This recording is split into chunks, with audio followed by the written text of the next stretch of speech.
ओम भूर्भुवः स्वः सत्रवितुर्वरेण्यं भर्गो देवस्य धीमहि धियो यो न प्रचोदयात्। सोचिए, अगर मैं आपसे कहूं कि जिस धर्म को आज दुनिया का सबसे तेजी से फैलता हुआ धर्म कहा जाता है, उसी के अंदर उसके अंत की कहानी पहले से लिखी हुई है। चौंक गए ना? क्योंकि यह दावा किसी विरोधी का नहीं, बल्कि उन संकेतों का है जो उसी इतिहास और परंपरा के भीतर छुपे बताए जाते हैं। जरा एक पल के लिए यह दृश्य दिमाग में बनाइए। एक पवित्र किताब, करोड़ों मानने वाले लोग, और उन्हीं मान्यताओं के भीतर कुछ ऐसे शब्द जिनकी व्याख्या लोग अलग अलग तरीके से करते हैं।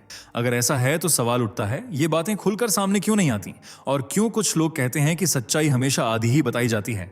आज इस वीडियो में हम किसी भावना या बहस को भड़काने नहीं आए हैं, बल्कि उन दावों, भविष्यवाणियों और ऐतिहासिक संदर्भों को जोड़कर देखने वाले हैं जिन पर अक्सर खुलकर चर्चा नहीं होती। क्योंकि कभी कभी इतिहास बाहर से नहीं, अंदर से टूटता है, और वही पल सबसे खतरनाक भी होता है और सबसे सच्चा भी। लेकिन ध्यान रखिए, जो बातें आप आगे सुनने वाले हैं वो आपकी सोच को चुनौती दे सकती हैं। हो सकता है आप सहमत हो सकता है बिल्कुल असहमत, मगर एक बात तय है, अगर आपने इस कहानी को अधूरा छोड़ा तो पूरी तस्वीर कभी समझ नहीं आएगी। तो आखिर वो कौन सी भविष्यवाणियां हैं, किन शब्दों को लेकर इतने मतभेद हैं, और क्यों कुछ लोग मानते हैं कि अंत की शुरुआत पहले ही हो चुकी है? चलिए परत दर परत इस पूरे विषय को समझते हैं। चलिए एक बात जल्दी से बताइए, ये वीडियो आपको खुद से ढूंढ कर मिला या YouTube ने आपके स्क्रीन पर सजेस्ट किया और आपने क्लिक कर दिया? क्योंकि हमें भी समझना है कि YouTube हमारी आवाज अब तक कैसे पहुंचा रहा है। और अगर आप सच में एक जागरूक और देशभक्त हिंदू हैं तो चैनल को अभी सब्सक्राइब करें, वीडियो को लाइक जरूर करें और अपने दोस्तों के साथ शेयर करना मत भूलिए। चलिए अब बिना देरी के बढ़ते हैं आगे वीडियो की सबसे जरूरी बात की ओर। मेरी उम्मत 73 फिरकों में बटेगी और उनमें से सिर्फ एक ही सही रास्ते पर होगा, बाकी सब गुमराह होंगे। ये शब्द किसी आलोचक या इस्लाम विरोधी के नहीं हैं, बल्कि ये शब्द हैं खुद इस्लाम के आखिरी पैगंबर मोहम्मद साहब के, जिन्होंने खुद इस्लाम के अंत की भविष्यवाणी की। क्यों मोहम्मद साहब ने इस्लाम को सांप से जोड़ा? मोहम्मद साहब के अनुसार कैसे और कब होगा इस्लाम का अंत? क्या कहती है भविष्य पुराण इस्लाम को लेकर? वह कौन सा पत्र था जिसमें अबू हुरैरा ने कबूल किया कि असली विवाद की वजह इस्लाम है? चलिए इस्लाम की शुरुआत से लेकर अंत तक के बारे में जानते हैं, लेकिन उससे पहले वीडियो को लाइक, शेयर करके चैनल को सब्सक्राइब कर लीजिए। आज ईसाई धर्म के बाद दुनिया का दूसरा सबसे बड़ा धर्म है इस्लाम, जिसे 2 बिलियन से ज्यादा आबादी फॉलो करती है, और प्यू रिसर्च जैसी रिपोर्ट्स में इसे सबसे तेजी से फलते फूलते धर्मों में से एक माना जाता है, जिसके फॉलोअर्स की गिनती 2050 तक कई गुना बढ़ सकती है। ऐसे में अगर कोई इस्लाम के अंत की भविष्यवाणी करे तो बात कुछ हजम सी नहीं होती है ना? क्योंकि जिस धर्म के अनुयायी साल दर साल बढ़ रहे हैं, इस्लाम का प्रचार प्रसार कर रहे हैं, वह धर्म भला कैसे खत्म हो सकता है? लेकिन अगर हम कहें कि इस्लाम के अंत की भविष्यवाणी खुद इस्लाम के आखिरी नबी मोहम्मद साहब ने की थी, तो बेशक ये भविष्यवाणी आज कई लोगों से छुपी हुई है, क्योंकि मुस्लिम कभी अपनी खामियां और कमियां दुनिया के सामने उजागर नहीं होने देते, जबकि उनके धर्म के अंत की भविष्यवाणी उन्हीं ग्रंथों में दर्ज है जिन्हें वे सबसे पवित्र मानते हैं और खुलकर उनका बखान करते हैं। लेकिन ये भविष्यवाणी हमेशा से छुपाते आए हैं। मुसलमान कभी ये कबूल नहीं करते कि इस्लाम की नींव शांति, उपदेश या आध्यात्मिक विचारधारा पर नहीं, बल्कि लहू की धाराओं पर रखी गई थी। इस्लाम के प्रचार का मकसद सिर्फ धर्म को आगे बढ़ाना नहीं, बल्कि अपनी हुकूमत कायम करना था, फिर चाहे वह इस्लामिक सोच से हो या तलवार की नोक से।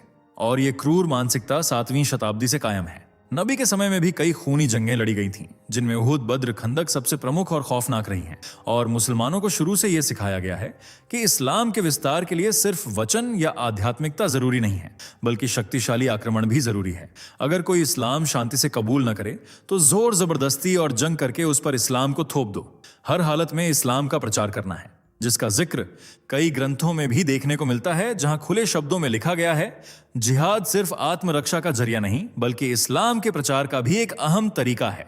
इसी सोच की वजह से अरब सेनाओं ने कई देशों में हाहाकार मचाया, लाखों करोड़ों लोगों की जान ली, और जब सवाल खड़े हुए तो इन हमलों और युद्धों को जिहाद का नाम देकर टाल दिया गया।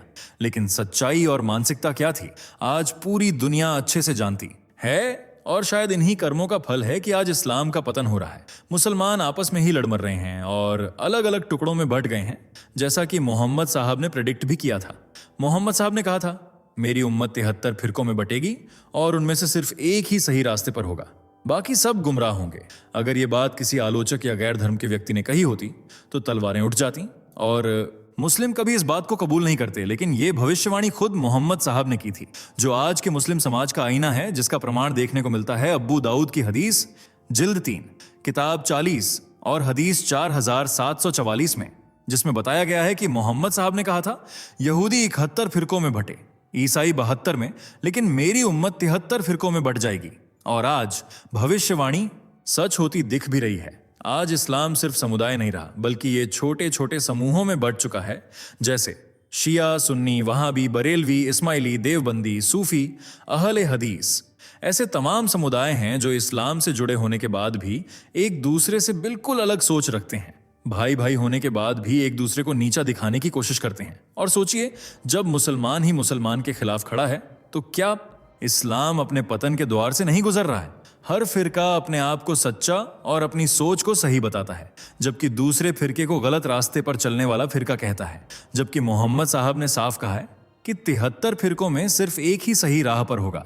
तो क्या बाकी 72 फिरके गुमराही के दलदल में गोता लगा रहे हैं? दूसरों को गुमराह कहने वाले क्या खुद गुमराही के रास्ते पर चल रहे हैं? अगर हां, तो क्या इस्लाम खुद अंदर ही अंदर कमजोर नहीं हो रहा?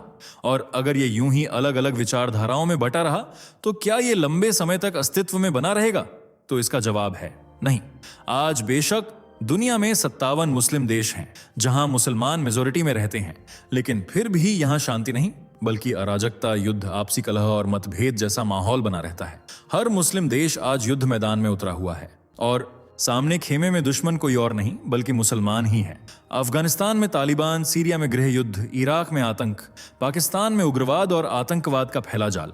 हर जगह एक ही धर्म के अनुयायी एक दूसरे के खिलाफ खड़े हुए हैं और खुद को सही बताकर एक दूसरे का खून बहा रहे हैं, जो इस्लाम के पतन का एक संकेत है। इस्लाम का इतिहास किसी दर्शन या आत्मज्ञान की यात्रा नहीं रहा है, बल्कि इसे एक सशस्त्र आंदोलन की तरह देखा जाता है, जिसने चारों तरफ अराजकता और कट्टरता फैलाई है। और खुद सहाबाओं ने कबूल किया है कि इस्लाम के आने के बाद ही कलह ज्यादा बढ़ा है, जिसका जीता जागता सबूत है एक ऐतिहासिक पत्र जो हजरत अली ने मुआविया को लिखा था, जिसे नहजुल बलागा में संकलित किया गया था। हजरत अली ने इस पत्र में अपने दिल की बात को शब्दों के जरिए बयान किया था और मुआविया से कहा था कि इस्लाम से पहले हम एक थे, अरबों में एकता थी, लेकिन जब इस्लाम आया तभी से हमारे बीच मनमुटाव, पाखंड और संघर्ष बढ़ते चले गए। ये शब्द उन हजरत अली ने लिखे थे जो मोहम्मद साहब के चचेरे भाई और दामाद थे, और वे इस्लाम के चौथे खलीफा भी रहे हैं, जिन्हें असदुल्लाह, अल्लाह का शेर और मुश्किल कुशा के लक़्ब से जाना जाता है। वे पहले ऐसे बच्चे थे जिनकी पैदाइश खाना काबा में हुई, और बच्चों में सबसे पहले इस्लाम कबूल करने वाले भी हजरत अली ही थे। इस्लाम में उनका ओहदा बहुत ऊंचा है। ऐसे में हजरत अली का इस्लाम को लड़ाई और वाद विवाद की वजह बताना कितना गंभीर है, ये आप समझ सकते हैं। हजरत अली ने इस पत्र के जरिए इस्लाम का असली चेहरा दिखाया था। और सिर्फ यही नहीं, इस्लाम के कई पवित्र ग्रंथों में यह भी लिखा है कि कई मस्जिदें सिर्फ इसलिए बनाई जाती हैं ताकि दूसरों को नुकसान पहुंचाया जा सके और आतंकवाद की योजना बनाने का एक मुख्य और सुरक्षित ठिकाना मिल सके। ये सच आपको कुरान शरीफ की सूरत अल तौबा 9 707 से 708 के बीच पढ़ने को मिल जाएगा। यानी मुस्लिमों का असली चेहरा सिर्फ इस्लाम विरोधी ही नहीं दिखाते हैं, बल्कि उनके पवित्र ग्रंथ भी उनकी पोल खोलने का काम करते हैं। लेकिन सवाल यह उठता है कि जब सहाबियों ने मुसलमानों की असली सच्चाई का खुलासा किया था, डंके की चोट पर सही को सही और गलत को गलत कहा था, तो फिर आज का मुसलमान इस सच्चाई को क्यों कबूल नहीं करता? क्यों अपने अंदर छुपी बुराई को छुपाने की कोशिश करता है? जबकि सच क्या है, ये आज दुनिया बखूबी जानती है। इस्लामिक ग्रंथों से लेकर हिंदू ग्रंथों तक में इस्लाम का बखान किया गया है। जी हां, सुनने में भले ही अजीब लग रहा हो, लेकिन कई हिंदू ग्रंथ ऐसे हैं जिनमें आपको इनडायरेक्टली इस्लाम और उसके अंत से जुड़ी भविष्यवाणी पढ़ने को मिल जाएगी। जिनमें सबसे प्रमुख है भविष्य पुराण, जिसमें एक नहीं, दो नहीं, बल्कि तीन भविष्यवाणियां इस्लाम से जुड़ी हुई हैं। और इन्हें अपने आत्मज्ञान और दूरदर्शी सोच की तर्ज पर लिखने वाले महापुरुष थे महर्षि वेद व्यास जी, जिन्होंने इस्लाम की भविष्यवाणी तब की थी जब इस्लाम का नामो निशान तक नहीं था। लेकिन आगे चलकर न सिर्फ इस्लाम का उदय हुआ, बल्कि हर वो बात सच साबित हुई जो महर्षि वेद व्यास जी ने अपनी भविष्यवाणी में लिखी थी। जैसे भविष्य पुराण खंड 3 अध्याय 3 में लिखा है, असुरों के वंश से उत्पन्न यह धर्म युद्ध और रक्तपात को पूजा मानेगा। इससे जुड़े लोग खुद को धर्मात्मा कहेंगे, लेकिन उनका आचरण अधर्म को जन्म देगा। ये लोग गौ हत्या करेंगे, स्त्रियों को पर्दा पहनाएंगे और मूर्ति पूजकों का नाश करेंगे। ये धर्म एक समय तक फैलेगा, लेकिन फिर आपस में ही विभाजित होकर समाप्त हो जाएगा। इस भविष्यवाणी में इस्लाम के उदय का पूरा जिक्र डिटेल में किया गया है। साथ ही मुस्लिम अनुयायियों की सोच और आचरण पर भी प्रकाश डाला गया है। सिर्फ यही नहीं, ये भी बताने की कोशिश की गई है कि इस्लाम के अंत की वजह कोई बाहरी नहीं होगी, बल्कि मुसलमान आपस में ही बढ़ जाएंगे और यही विभाजन इस्लाम के अंत की सबसे बड़ी वजह बनकर उभरेगा, जैसा कि आज हो रहा है। और मोहम्मद साहब ने भी 73 फिरकों में मुसलमानों के बंटे होने का जिक्र किया है। इसी विभाजन के कारण इस्लाम न सिर्फ कमजोर हो रहा है, बल्कि अपने अंत की कगार तक भी पहुंच रहा है। गौ हत्या करना इस धर्म की पहचान है और महिलाओं को पर्दे में रखना मुसलमानों की शान। वे मूर्ति पूजा को गलत बताते हैं और मूर्ति पूजकों को काफिर। इसलिए ये भविष्यवाणी इस्लाम और उसके अनुयायियों पर एकदम सटीक बैठती है। दूसरी भविष्यवाणी दर्ज है भविष्य पुराण के खंड 3 अध्याय 1 में, जिसमें लिखा है, एक समय रेगिस्तान की भूमि से एक ऐसा व्यक्ति उठेगा जिसकी भाषा ऊंची होगी, सिर पर छोटी नहीं होगी, मूंछें कटी होंगी और वह मानव जाति को त्राहिमाम कर देगा। वह अपने अनुयायियों से कहेगा कि वे अपने लिंग के अग्रभाग को काटें और गैर मुसलमानों को समाप्त करने की कोशिश करें। उसका नाम मोहम्मद होगा और उसका धर्म पैशाच धर्म कहलाएगा। अगर आप ध्यान दें तो ये सभी लक्षण आपको इस्लाम के अंदर देखने को मिल जाएंगे, जहां रेगिस्तान की सरजमीन पर मोहम्मद साहब का जन्म हुआ था। उन्होंने जिहाद करने को सही रास्ता बताया था और बिना मूंछ के दाढ़ी रखने की सलाह दी थी। आज उन्हीं की विचारधारा पर इस्लाम आगे बढ़ रहा है और जैसे तौर तरीके और नियम इस्लाम में फॉलो किए जाते हैं, वही इस भविष्यवाणी में भी बताए गए हैं। तीसरी भविष्यवाणी के संदर्भ में भविष्य पुराण के खंड 4 अध्याय 2 में लिखा है, जब कलयुग का मध्यकाल होगा तब यह धर्म पृथ्वी पर प्रबल होगा, लेकिन जैसे ही इसका प्रभाव चरम पर पहुंचेगा वैसे ही एक श्वेत योग का आरंभ होगा और यह धर्म उसी भूमि में सिमट जाएगा जहां से इसकी शुरुआत हुई थी। उसका झंडा गिर जाएगा। और ऐसी ही एक भविष्यवाणी खुद मोहम्मद साहब ने भी की थी, जिसका जिक्र सही है बुखारी में हजरत अब्बू हुरैरा ने किया है। जी हाँ, वही अब्बू हुरैरा जिन्हें पैगंबर मोहम्मद के सबसे करीबी साथियों में से एक माना जाता है और उन्हें इस्लाम में सबसे ज्यादा हदीसें बयान करने के लिए भी जाना जाता है। उन्होंने अपनी पूरी जिंदगी नबी की बातों को सुनने और याद करने में बिता दी थी। ऐसे ही एक बार प्रॉफिट मोहम्मद ने उनसे कहा था कि इस्लाम धीरे धीरे सिकुड़ता जाएगा और आखिर में मक्का और मदीना तक सिमट कर रह जाएगा, जैसे कोई सांप अपने बिल में लौट आता है। यानी इस भविष्यवाणी में मोहम्मद साहब ने इस्लाम को सांप से जोड़ा था, जो सांप फन फैलाकर दूसरों को डराता है, अपनी ताकत का प्रदर्शन करता है, खुद को सबसे ताकतवर मानता है। आखिर में थक जाने पर वह अपने बिल में चला जाता है। ठीक इसी तरह इस्लाम का प्रचार भले ही बड़े पैमाने पर तलवार की नोक पर हुआ हो, कई देश आज इस्लामिकता में रंगे हों, इस्लाम खुद को सबसे बड़ा धर्म मानता हो, लेकिन आखिर में वह भी अपने बिल यानी सऊदी अरब में सिमट कर रह जाएगा, जहां से इसकी शुरुआत हुई थी। वैसे आपको क्या लगता है, क्या इस्लाम का अंत नजदीक है? क्या यह धर्म कभी पूरी तरह से खत्म हो पाएगा? अपनी राय कमेंट बॉक्स में जरूर बताएं। अगर वीडियो पसंद आई हो तो इसे लाइक और शेयर करें।